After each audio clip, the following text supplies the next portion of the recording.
Good evening, I'm Ian Hanemansing. Tonight, a tragic crash stuns a Canadian military college.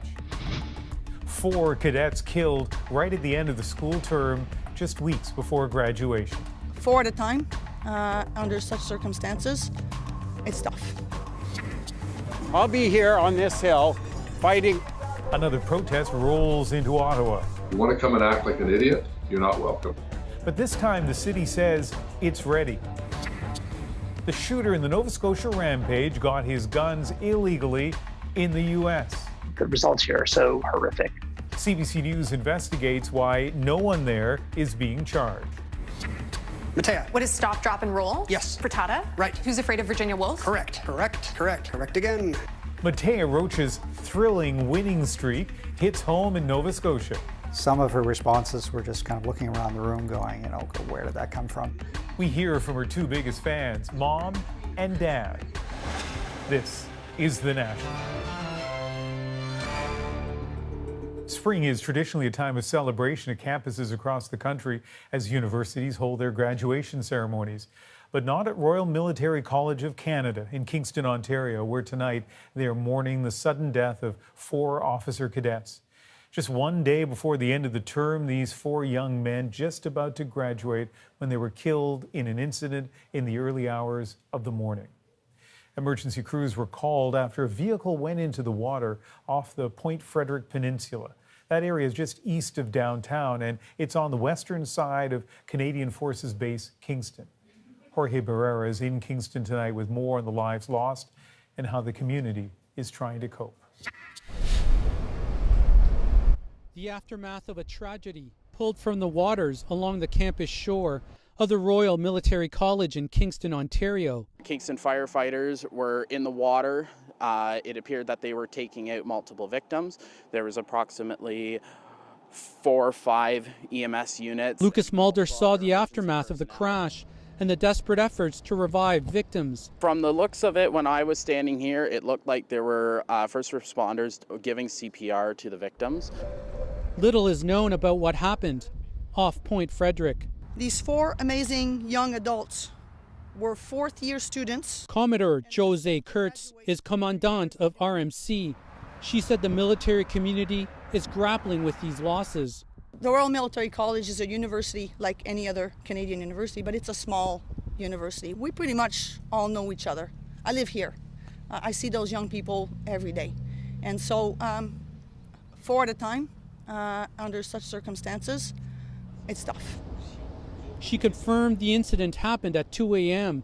when a vehicle plunged into the water, leaving 4 dead, all about to graduate. Their names? Officer Cadets Jack Hogarth, Andreas Salick, Andre Honchu, Broden Murphy. Murphy was about to join the Air Force. The others were destined for the Army. To hear that we've lost 4, future officers, it's just heartbreaking. Eric Wainwright owns a bike shop in the city and often rents electric bikes to cadets. Kingston is a city, but it's a small town in some ways as well. So, this will cut to the quick. Condolences, too, from Prime Minister Justin Trudeau, writing, "My heart breaks for the families and friends of the 4 officers cadets. To all who knew them, we're here for you." Jorge, we saw the video of the vehicle being pulled from the water, but what do we know about what's next in the investigation? Well, Ian, investigators are still piecing together what happened. Now, the darkness made for a difficult rescue and ultimately a recovery operation. Now, the Kingston Police is assisting, but the military has the lead. So in the coming weeks and days, we should know more about the circumstances that led these 4 graduates into these dark waters. Ian? Jorge Barrera in Kingston tonight. Thanks. Hold the line! Hold the line! Now to the scene tonight in downtown Ottawa, where police have made several arrests. The situation described as tense. Protesters have been converging on the city, raising fears of another Freedom Convoy-style occupation. Tom Perry is at Parliament Hill now. And Tom, what's the situation downtown? Well, Ian, we are on Parliament Hill. There's a group of protesters behind us, much smaller than was here just a short while ago. There were some tense moments earlier in the evening, not far from here, down on Rideau Street by the Rideau Centre, a shopping mall in downtown Ottawa. There was a large group of protesters blocking the road, police pushing them back, and as you mentioned, they made some arrests down there as well. Now, this protest has started earlier today, and it started right here on Parliament Hill. Welcome to Ottawa. You're in the right place. You're doing the right thing. Echoes of the truckers' convoy and a sense of deja vu in downtown Ottawa. I'll be here on this hill fighting until, if I have to die doing it, so be it. Protesters once again rolling in with a familiar message. I think it's about both still, about the vaccine mandate and also about Trudeau has to go. Some promising not to overstay their welcome. I'm hoping that they let us do our thing as easy as we can, enjoy our company, and be gone. Ottawa police taking no chances, with backup from the Ontario Provincial Police, the RCMP, and others. Protesters barred from bringing their vehicles into an exclusion zone around Parliament Hill and the National War Memorial. You want to come to the nation's capital peacefully, you're more than welcome. If you want to come and act like an idiot, you're not welcome, and we're going to deal with them. The city looking to avoid a replay of this winter when protesters set up camp on city streets and refused to leave. That occupation lasted more than 3 weeks, the memories still fresh for people who live and work downtown. Definitely from everyone I talk to, there's a lot of anxiety and fear surrounding what's going to happen. Jason Commandat owns a bike shop near Parliament Hill. The past 2 years have been a rough ride, he says, and this latest protest isn't making things any smoother. We had at least 15 appointments booked this weekend for people to come in for bike purchases and service, and every single one of them have been canceled. Tom, through the evening, I know you've been really close to the crowds. What can you tell us about their mood? Well, it's been a mixed mood. Earlier today, we did speak to some people who were happy to talk to us. This evening, far fewer people wanted to speak to us. There were some people who were aggressive, blowing whistles, shouting at us, that kind of thing. And as I said, there were some tense moments down on the line between police and protesters down on Rideau Street. Now, this is just the first day of this protest. The plan tomorrow is for protesters to ride motorcycles through the streets of Ottawa on a route that the police have laid out. City officials are hoping that by Sunday this all wraps up and that, unlike the last protests, these protesters all go home. And we, of course, will keep an eye on this through the weekend. Tom, thank you. To Ukraine now, where the country's president says so far a total of 900 bodies have been recovered from mass graves in the Kyiv region. The Pentagon spokesperson today was visibly shaken by what he called the Russian leader's depravity. It's difficult to look at the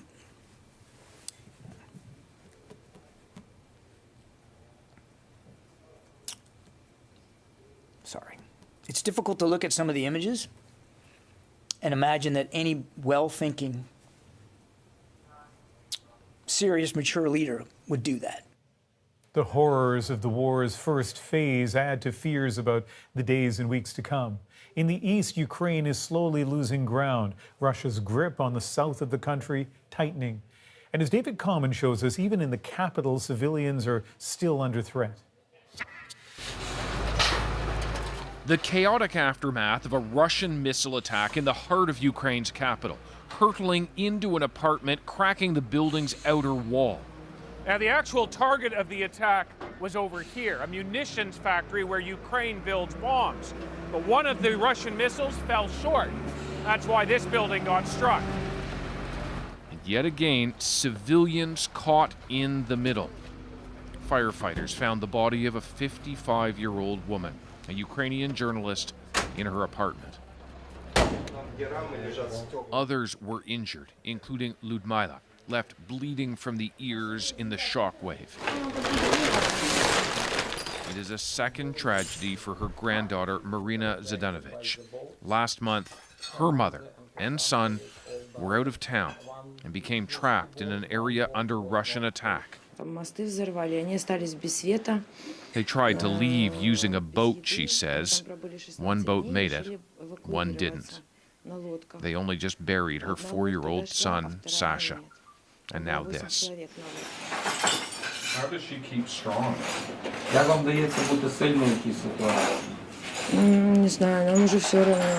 I am numb, she says. Being overwhelmed may be a national emotion now, certainly in Mariupol, a large, once thriving city reduced to ruins in Russia's efforts to link its forces from the south and east. It was a massacre, says Vitaly Kudasov, when the shells were flying, but we endured it. A humanitarian convoy was halted when attacks resumed. Nowhere is it more intense than here in Donetsk and neighboring Luhansk. Russia is trying to surround and defeat a large Ukrainian force. If they succeed, the rest of the country would be in danger. Ukraine is now acknowledging heavy losses while insisting they've inflicted worse on the Russians. Vladimir Putin began this fight saying Ukraine was a threat, but is now framing it as Russia versus the West, with warnings of a third world war. The stakes are very high. But for now, Ukraine is the one paying the price. David Common, CBC News, Kyiv. A CBC News investigation is revealing new details about how the gunman in Nova Scotia got the weapons he used in a shooting rampage that killed 22 people 2 years ago. It follows the trail across the border into the United States, where, as Elizabeth McMillan explains, at least 2 U.S. residents may have broken the law. It's this small town just on the other side of the New Brunswick border that Gabriel Wortman visited often to pick up items he had purchased online. Things like the light bar for his mock RCMP cruiser. They were stored for safekeeping here at the home of Sean Conlog, a close friend. Conlog declined to speak to CBC News, but search warrant and public inquiry documents show he spoke to authorities, including the FBI and RCMP, at least 4 times. Conlog told investigators the shooter took a Glock pistol from his home without his permission. It's a prohibited firearm in Canada. And Conlog said a few years before the killings, he gave him another handgun, a 9mm semi-automatic, as a gift. Both weapons were used during the Nova Scotia massacre. In the U.S., it is illegal for an American to sell or give a firearm to someone they know is a Canadian resident, but charges seem unlikely. If it was a one-off crime with someone where he had no knowledge that this kind of awful rampage would happen, that might weigh in favor of not charging it. The gunman used a third weapon from Maine during the shootings. At least 2 people told police the shooter came to a gun show at this arena in the spring of 2019. An organizer says Canadians could attend, but they could not legally purchase a firearm from the authorized dealers set up inside. And any American who wanted to buy a gun had to pass an FBI background check first. Still, he managed to buy a high-powered Colt carbine rifle. It was described in court documents as a quick and dirty cash deal. The critical problem is the fact that Maine doesn't have universal background checks. Those private sales are able to go through without there being a background check. The retired prosecutor says there are clear weaknesses in her state's gun laws. The U.S. Department of Justice is really focusing on firearm trafficking right now. And what they're looking at is both source states and market states. And Maine is considered a source state because it's pretty easy to get guns here. She hopes U.S. authorities are paying close attention to the Nova Scotia inquiry. Elizabeth McMillan, CBC News, Houlton, Maine.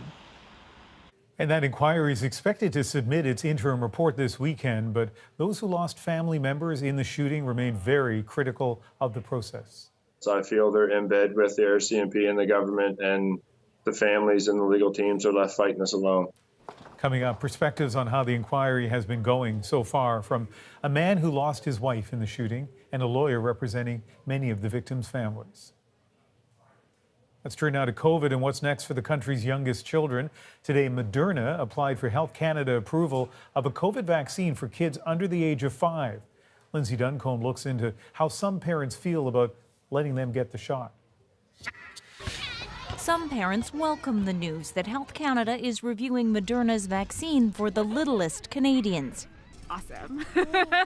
I feel like it's been too long. Once 11-month-old Morgan gets the shot, her parents will be more comfortable going to indoor classes and restaurants. And then if she does get sick, there's that extra level of comfort that she has, even more immunity than she had before. Right now, Pfizer has a vaccine approved in Canada for children 5 years and older, but the youngest have had to wait. The Moderna dosage for kids aged 6 months to 6 years is a quarter of what adults receive, delivered in 2 shots. Doctors say it's effective. The antibody levels seen in kids were essentially identical to that seen in teenagers, adults, and so forth, which is a meaningful way to infer that there should be good protection. But that doesn't mean parents will rush to vaccinate their toddlers. As of last week, just over 40% of Canadian children between the ages of 5 and 11 were fully vaccinated.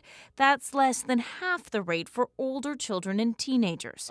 We just want to be a little bit more cautious maybe when it comes to children. Jeff Lohr says he plans to wait until Annika is 5 before she gets her shot. The information right now is dynamic. It's changing weekly, and sometimes we just want to make sure that we're not the first ones to act accordingly. It's unclear how long the review process will take. I think what we control is that as of June, we could have supply in Canada to vaccinate the little ones, and that's the part that we are focused on. That means shots could be going into the littlest Canadian arms by summer. Lindsay Duncombe, CBC News, Vancouver. Canadian officials confirming today Moderna will build its first Canadian plant in Montreal. That, of course, is key to both keeping communities safe and growing our economy. The Prime Minister said Moderna's expansion will also bring more research and development to this country. The company announced last summer it would expand into Canada. The plant is expected to produce 100 million doses per year of mRNA vaccines. In Saskatchewan, hospitals are dealing with more COVID patients now than in any previous wave. ICU admissions are still low, but the sheer number of patients is creating a challenge.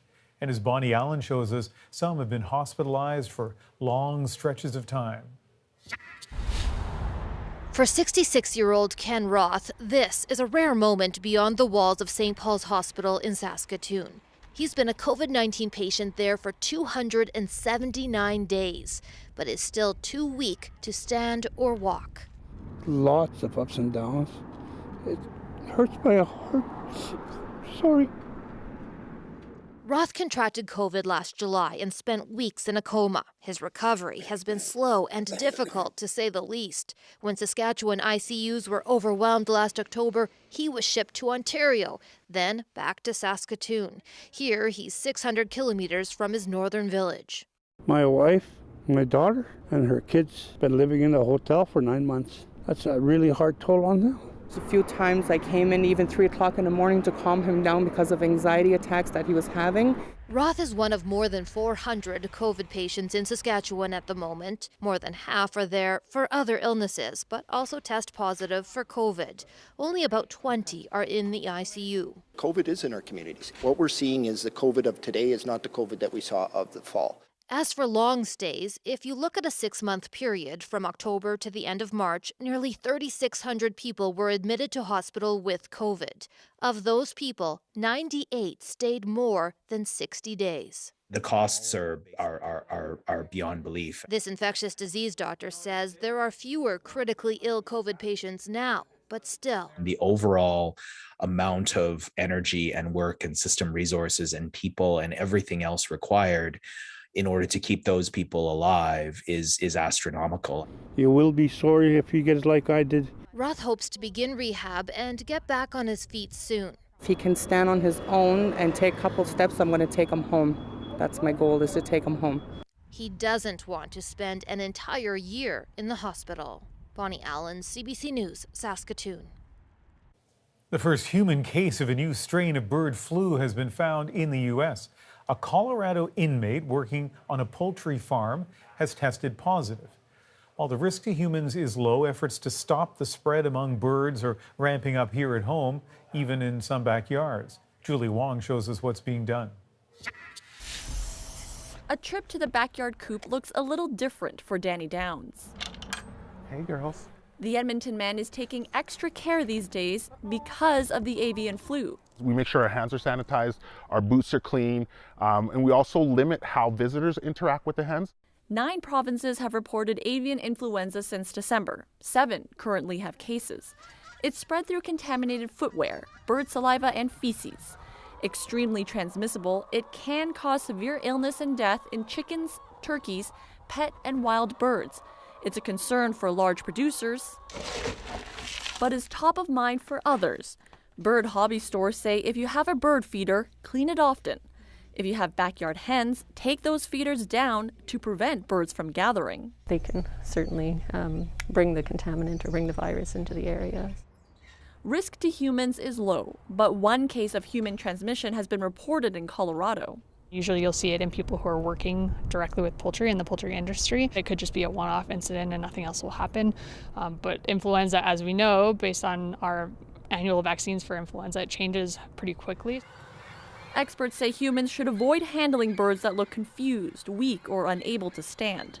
Animal rescue organizations are also taking precautions. The people that are admitting at the front need to make sure that they have, a medical gown on and gloves and a mask. And we know that specific species are testing positive, for example, snow geese, Canada geese. So if we get birds like that in, unfortunately, we just have to euthanize them. Go, go, go, go, go! Time out of the coop is now limited for Downs hens. But we will keep a constant eye on them to make sure that crows or blue jays or chickadees or no other birds really interact with them. Doing what he can to keep his small flock safe. Julia Wong, CBC News, Edmonton. In southern Manitoba, water levels are already high, and the concern is more rain is on the way this weekend. I've taken the advice that I've heard on the news and coming here to get some sandbags. After the break, why this year could be the worst since the flood of the century. Plus, why Elon Musk's plan for Twitter might be easier said than done. We wanted to really have, like I said, the perception and reality that speech is as free as reasonably possible. And as Canada's Jeopardy champ continues her streak, we check in with mom and dad back home. Inspiring kids to be who they are, just do their best, and good things will happen. We're back in 2.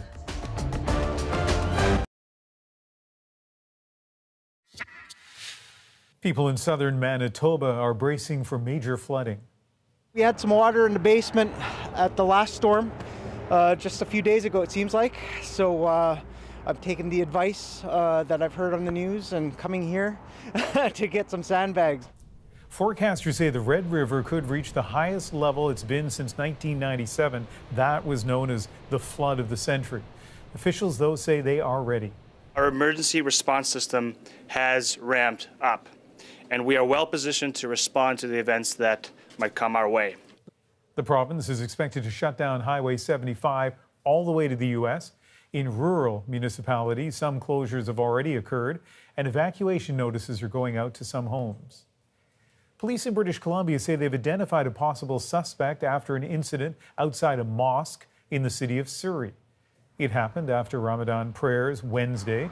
The Mounties say someone in a passing vehicle threw water at a group of worshippers. That same vehicle then veered off the road and nearly hit one of them. We understand that these kind of matters are disturbing, and we want to reassure the Muslim community that we are looking into this investigation. Police say the suspect they've identified is believed to be the driver. They're searching for others believed to be in the vehicle at the time. It was a major step today in the push to better protect children from abusive parents. A new bill to amend the Judges Act would include mandatory domestic violence training for federal judges. It reached second reading in the House of Commons. Over the last year, CBC News has heard from over a dozen survivors who say the change is desperately needed. Tara Carmen has one of their stories. My son would smell so bad of marijuana, and his clothes would be filthy. He would have urine-smelling pants. I would have to strip him at the door and then put him in the tub. It's been an ongoing struggle between Jillian and her ex over access to their son. were concealing her identity to protect her sons. He would show up to pick him up completely intoxicated, and then he would freak out and swear at me when I would say, "You're not taking him, you're drunk." Which led to more verbal abuse. He's threatened to break into my house and steal my dogs. He's threatened to strangle me on multiple occasions. Jillian's case has not yet been to court, but she had to replace her first lawyer after he dismissed her concerns. He would just keep saying, "Oh, well, that's your son's father. You should just, go 50-50. Coercive abuse does harm the child. Cheryl Cordero says the courts often don't recognize that controlling and abusive behavior toward a spouse can signal potential danger to the child, even if the child is not being physically abused. When the abuser no longer can reach their intended victim, they will claw into the next thing that they can get that will harm that victim, which is usually the child. The problem, say legal experts, is a lack of opportunity to learn. Education around domestic violence is not required at law school, and there's no training for judges or lawyers on how to spot the warning signs. The House of Commons debated a private member's bill hoping to address that.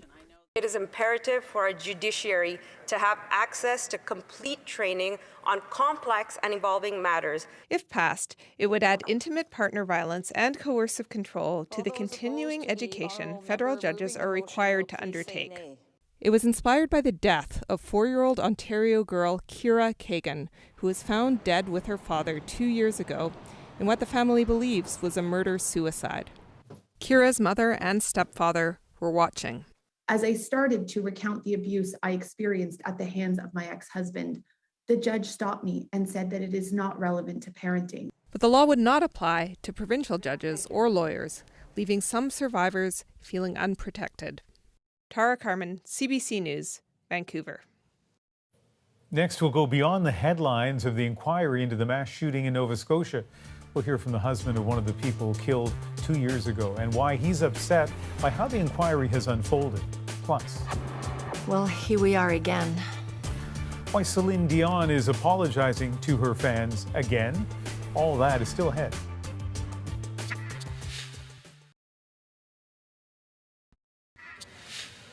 Welcome back. The inquiry looking into the mass shooting in Nova Scotia 2 years ago is expected to submit its interim report this weekend.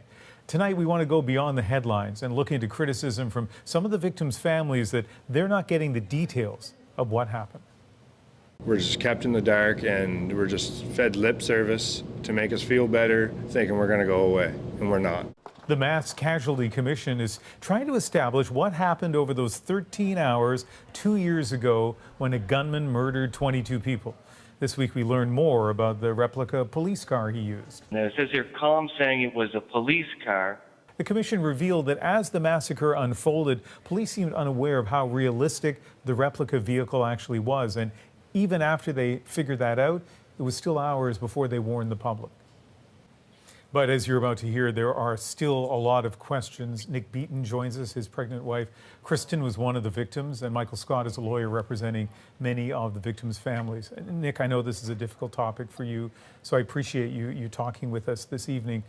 2 years ago, since that terrible weekend, how are you doing? Getting by, day by day. You were one of the people who wanted an inquiry, but how do you feel now about the way it's been going?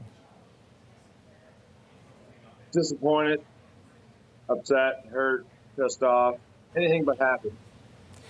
There are people who are watching this, of course, from across the country. I know this has been a big story in the Maritimes, but for others who maybe haven't been paying close attention, Nick, what is it that has you so disappointed about this commission? The best way to put it is the Mass Casualty Commission is just treating us like mushrooms. They're just keeping us in the dark, and they feed us a little bit of shit and just to keep us happy. And like we're asking for the truth, transparency, to be able to join in, to be part of it, and we just feel like we're not part of it. We just, myself included, I just feel like outcast. Like it's just disheartening.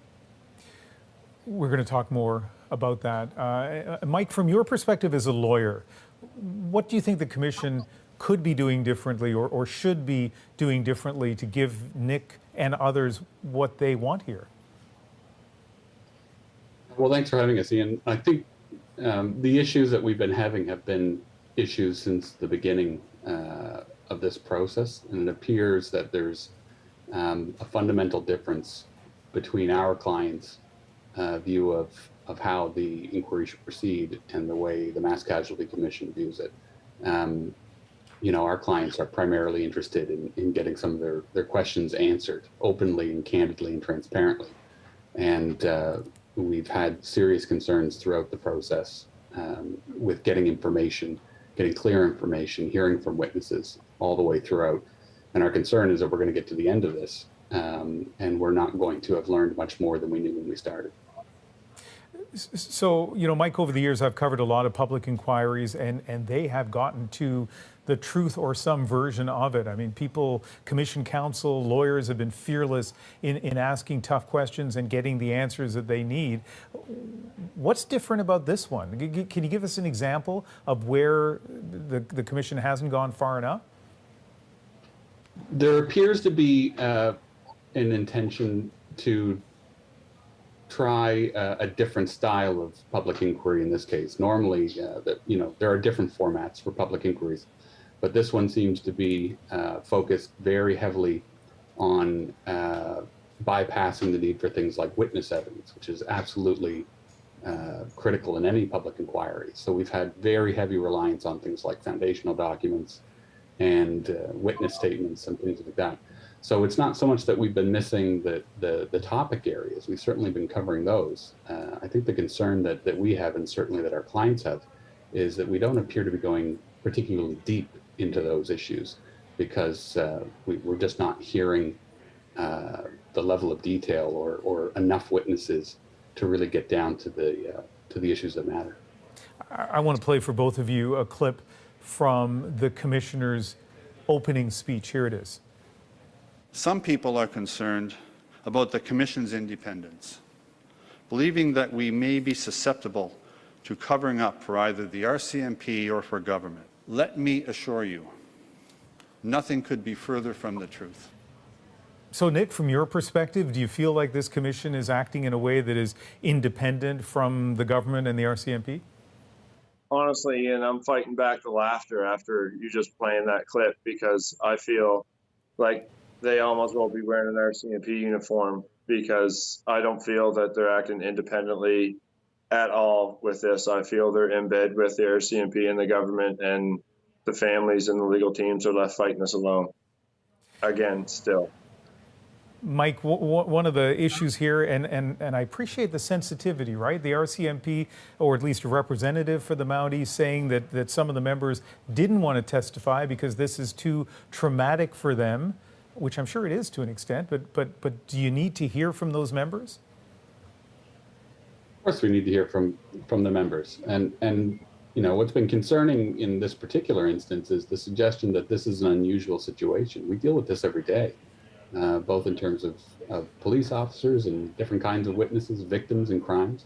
And we have all sorts of mechanisms by which we can try to protect those people, but we don't do it at the expense of foregoing their evidence. So, I mean, we can't do this process without officers, and certainly it will be difficult. It's been difficult for our clients, but what we're doing is important.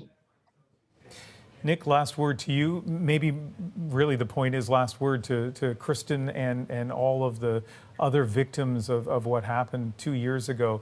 You know, just in case there's anybody listening who's involved in this commission, what's your message to them? I want to get to the truth, like starting with right where it started with Lisa Banfield. They still haven't called her. They haven't heard nothing. She is the main witness to this. And we want the truth.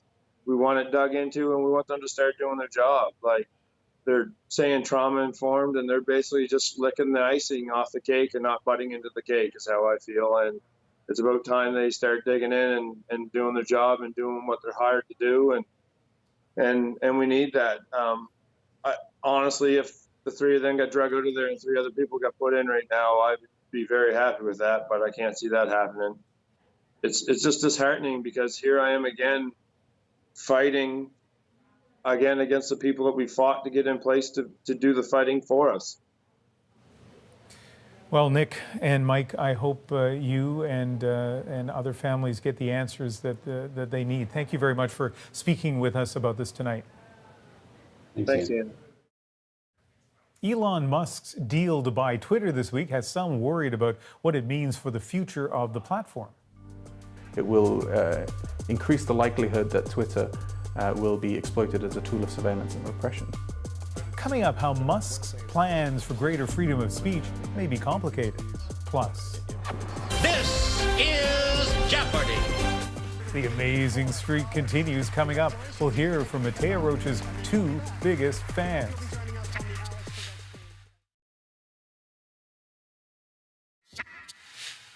When Elon Musk struck a deal to buy Twitter this week, reaction around the world was as swift as it was polarized. Some happy, some vowed to leave the platform. Still, Twitter has a huge influence on public discourse, and as Alison Northcott shows us, Musk's promise for greater freedom of speech on the platform could be more complicated than it sounds. Elon Musk has a lot to celebrate this week with his deal to buy Twitter for $44 billion. But the world's richest person remains a divisive figure. It'll make me use the site more because I like him. And actually, my mom got onto Twitter recently just because she saw that he purchased it. Is he the one with the AI chips in the brain? Yeah. See, I don't know. I've collected 1,600 followers. I'm not going to change the world by leaving Twitter. Author Wayne Arthurson decided he'll leave the site when Musk signed the deal. Having a billionaire, an oligarch in most sense, controlling a social media platform, it just doesn't feel right to me. Musk has called himself a free speech absolutist, tweeting, "I am against censorship that goes far beyond the law." 트위터를 적극 활용하고 있습니다. But for a global platform used in countries around the world, navigating the varying free speech laws in each jurisdiction would be a challenge, says this analyst. Imagine if you're on Twitter and every third tweet says, oh, it's blank because you can't access it. It actually undermines the whole point of being on Twitter. Hi, everyone. The White House has been looking at ways to rein in big tech. The president has long been concerned about the power of large social media platforms. And the EU is about to bring in legislation that could impose multi-million-dollar fines for big tech companies if they don't police their content. While Twitter has played a role in popular uprisings like the Arab Spring, critics say authoritarian governments can use it to spread disinformation and monitor opposition, and that Musk's ownership won't help. It will increase the likelihood that Twitter will be exploited as a tool of surveillance and repression, simply because his idea of Twitter is so libertarian. His anything goes ideology will play into the hands of authoritarian states who will just manipulate Twitter to create fake accounts and to intimidate others under the guise of free speech. It's not clear exactly how Musk will approach free speech, but in a TED Talk before the deal was signed, he said Twitter is bound by the laws of the countries it operates in. It won't be perfect, but I think we wanted to really have, like I said, the perception and reality that speech is as free as reasonably possible. Facebook has more users than Twitter, and Twitter's revenue and ad sales fell short of expectations in its latest quarterly report. Still, it has an outsized influence on public discourse because of the politicians, journalists, activists, and public figures who use it. Elon has also said it is a bit of a town square where people gather. We have to also recognize the fact that it's a somewhat limited town square. It is this sort of niche bubble, but it is a powerful one. And she says that makes it a powerful tool for Elon Musk once the deal is finalized. Alison Northcott, CBC News, Montreal. Canada's Jeopardy champ continues to impress. Your 19-day total of 460,184. Matea Roach is a Jeopardy whiz. Next, we'll hear from Mom and Dad back in Nova Scotia. I don't know how I could make it through the run if I didn't know the outcome. It would just be too stressful. But first, a look at a one-hour special premiering tomorrow night on CBC, SC Edujing, Out of the Sun. The CBC Massey Lectures delivers a cultural critique of the way Black people are represented in art and storytelling. Here's a preview. I've always liked this image of the hidden rushing suddenly into view. The idea of who's seen and who remains unseen has been at issue in so many recent conversations about race, gender, sexuality. If we wish to understand each other, we must first acknowledge the vastly unequal places from which we each speak, the ways some have been denied voices when others are so easily heard. Sia Dujing Out of the Sun, the CBC Massey Lectures, premieres Saturday night on CBC Television and CBC Gem. Well, here we are again. And I'm so sorry that we have to change our tour plans for Europe one more time. Celine Dion telling her legion of fans today she must once again postpone a European tour, with some dates rescheduled, but some others canceled outright. She said her health has improved, but she still suffers from muscle spasms that would keep her from giving her all in a live performance. The tour was previously delayed by COVID. If you're not watching Canadian Mattea Roach on Jeopardy, let me tell you, it is thrilling. Tonight, we thought we'd get some insight from the people who saw long ago she had something special. And a gentle spoiler alert, if you still plan to watch Jeopardy tonight, Kayla Hounsell is about to tell you how it came out. This is Jeopardy! And this is Mattea Roach. The 23-year-old is now regularly recognized on the streets of Toronto. Who's Aristotle? That's correct. But before she became a Jeopardy super champ, before she dazzled Canadians and Americans alike with her quick responses and easy charm, So my family thought it was very important that I say that I'm from Halifax. she always had fans in these two, Mom and Dad. She told me not to tell anybody because she said nothing will ever come of it. It hasn't exactly gone that way. Your 19-day total of $460,184. The sixth highest winnings in the history of regular season Jeopardy. Some of her responses were just kind of looking around the room going, where did that come from? They only agreed to this interview with a little arm twisting, worried they'd seem like they were bragging. But they admit they knew when Mattea was just 18 months old, something was different. She was, recognizing her letters and saying all her letters. She was probably, beginning to read when she was about 3, and just always showing an interest in not necessarily academics, but just learning for the joy. She had a wide range of information at her fingertips then. Her high school debate coach saw it too. She has a terrific ability to retain things that she's learned, and she's used to performing under pressure. Her parents are grateful for the life decisions her winnings will allow her to make, and the example she's able to set. She's been recognized as being, part of the LGBTQ community. So that's giving visibility and, kind of perhaps inspiring kids to be who they are. Just do their best and good things will happen. How much longer can this last? I don't know. You'll have to tune in and find out. What is a cliffhanger? Game 20 airs Monday night. Kayla Hounsell, CBC News, Halifax. After the break, a young man on a mission to pay tribute to Second World War veterans. I enlisted in the Army when I was 18. What's behind the special project? Next.